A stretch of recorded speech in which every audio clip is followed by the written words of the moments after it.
was really emphasizing, among all of the other aspects that he could have, he was emphasizing the humanity of Jesus.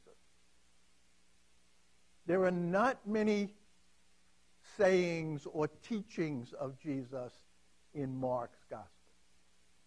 A lot of action. A lot of action. He's a man of action. One of the reasons was, and this is just one possible reason, is that if these Christians were undergoing persecution, they didn't want to hear a lot of words. They wanted to be able to focus upon Jesus as acting. What did Jesus do? How did he respond to the sufferings that he went through? And I want to add something here too, which I don't think we think about too often. We've pretty much all heard of and understood what Good Friday is all about, what the suffering that Jesus went through during Holy Week. But as somebody once told me, and it makes a lot of sense, Jesus must have gone through a lot of suffering in his own life before he even got to Jerusalem.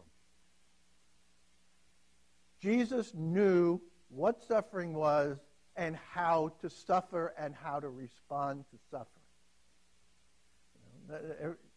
So throughout his whole life, I mean, it makes sense.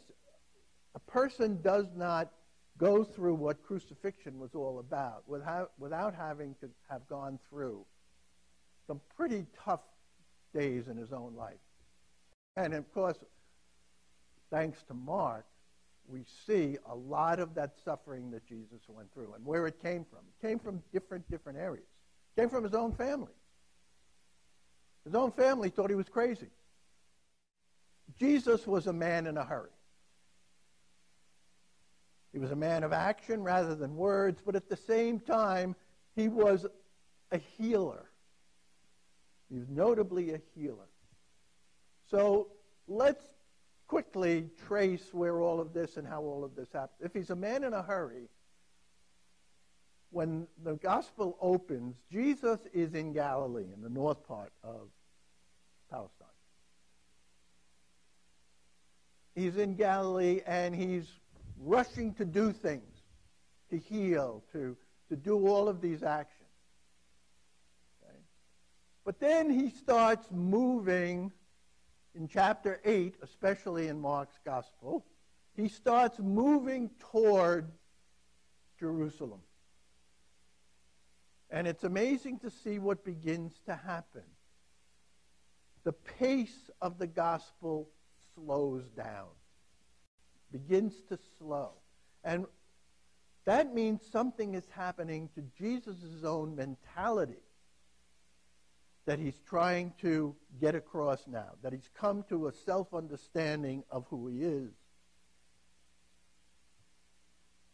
After chapter 8, on his way to Jerusalem, Jesus all of a sudden starts predicting 3 times his own passion and death.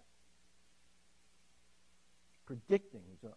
What's happening, therefore, to his concept of himself? He's gone from an understanding of being a man of power and being able to heal. Then all of a sudden, he begins to understand himself as a servant that is going to give his life for his people. So his own self-consciousness begins to change.